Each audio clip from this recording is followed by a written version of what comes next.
నమస్తే ఆత్మకూరు అందరికీ ముందుగా గుడ్ మార్నింగ్ అండి. నైట్ అంతా ఫుల్ ఎంజాయ్ చేసాం ట్రైన్లో అయితే మటుకు.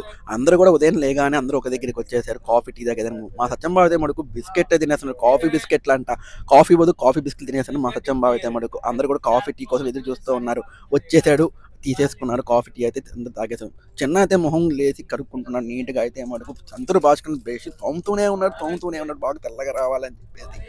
మా జ్యోతక్క అయితే మనకు ఫోన్ చూస్తుంది. ఉదయాన్నే ఏం టిఫిన్ చేయాలా, ఏం ఆర్డర్ పెట్టాలా అని చెప్పేసి ఒక దగ్గర ఆపారండి. ఆగగానే వాళ్ళ శ్రీమంతుల కోసం అయితే మటుకు అందరూ కూడా టీ కాఫీ కోసం వచ్చేసారు.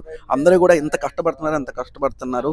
ఉదయాన్నే టీ కాఫీ ఇచ్చే దానికోసం బయటకు వచ్చి ఒక దగ్గర ఆపితే అందరు తీసుకున్నారు. పెళ్లి చేసుకున్న తర్వాత ఎన్ని కష్టాలు ఉన్నాయో ఇప్పుడే చూస్తున్నారా బాబు అని చెప్పి వీళ్ళైతే తగతగ ఫీల్ అయిపోతూ ఉన్నారు. నేనైతే మనకు టీ తాగేసానండి. టీ అయితే చాలా చాలా బాగుంది ట్రైన్లో అయితే మటుకు. ఇంకా టిఫిన్ కావాలని చెప్పి సంతూరి భాస్కర్ మటుకు తెగ చూసేస్తున్నాడు. నాగపూర్లో ఆర్డర్ పెట్టాలని చెప్పేసి ఎవరికి ఇష్టం వచ్చిన వాళ్ళకు ఆర్డర్ పెట్టేస్తున్నారు అయితే మటుకు. ఇంకా ఆడవాళ్ళు ఊరుకుంటారా అండి? ఒంగోలు కళ్యాణకి అయితే మటుకు ఏదో బ్యాంగిల్స్ కమ్మలు వచ్చినాయి అని చెప్పి తెగ కొనేస్తుంది. నిర్మలకైతే ఓన్లీ చూస్తుంది అంతే. కొనలేదు.